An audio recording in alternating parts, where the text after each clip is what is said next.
ஒரு கோமால 20 வருஷமா இருக்கிறாருங்கிற மாதிரி சொல்றாங்க. ஏன்னா 20 வருஷமா ஒருத்தரை இந்த அளவுக்கு பாதுகாக்கிறதுக்கு என்ன ரீசனா இருக்கும் சார்?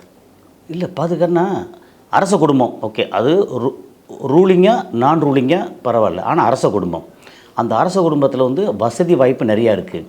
ஆக்சிடெண்ட் ஆயிடுச்சு, உயிர் இருக்குது. ஒரு நம்பிக்கை வந்து எப்பயாவது வந்து கண்ணு முழிச்சிட மாட்டாங்க பெற்றோருக்கு.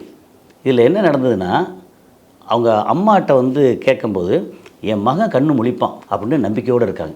அப்புறம் இடையில வந்து டாக்டர்ஸ் வந்து என்ன அட்வைஸ் பண்ணாங்கன்னா, இது வந்து ஒரு பெரிய வாதை, பெரிய பெயின் உள்ளே வந்து அந்த அந்த உயிர் இருக்குல்ல, அது வந்து என்ன பாடுபடுதோ அப்படின்னு தெரியாது.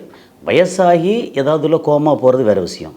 இந்த வாலிபத்தில் வந்து சுறுசுறுப்பாக இயங்குற நேரத்தில் வந்து எதுவுமே இயக்கம் இல்லாமல் அப்படியே கிடக்கிறதுக்கு இல்லையா, இது வந்து ஒரு மிகப்பெரிய என்ன சொல்கிறது துரதிர்ஷ்டம். ஆனால் அவங்க அப்பா வந்து ஹாலித் இருக்கார் இல்லையா, இவர் வந்து அல்வலீத் பின் ஹாலித் அவங்க அப்பா.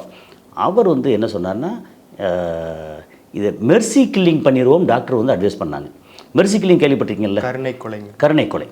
அதாவது இதனால் வந்து ரெக்கவரே ஆக முடியாது அப்படிங்கிற இடத்துல ஏன் வந்து இன்னும் துன்பப்பட்டுகிட்டே இருக்கணும் அப்படிங்கிறதுக்கு கருணை கொலை. நம்ம இதில் சில இதிலலாம் படங்களில் காமிச்சிருப்பாங்க கருணை கொலை பண்ணுறது, நம்ம அதுக்கு வந்து சம்மதிப்பாங்க, அவ்வளோ செய்வாங்க இல்லையா.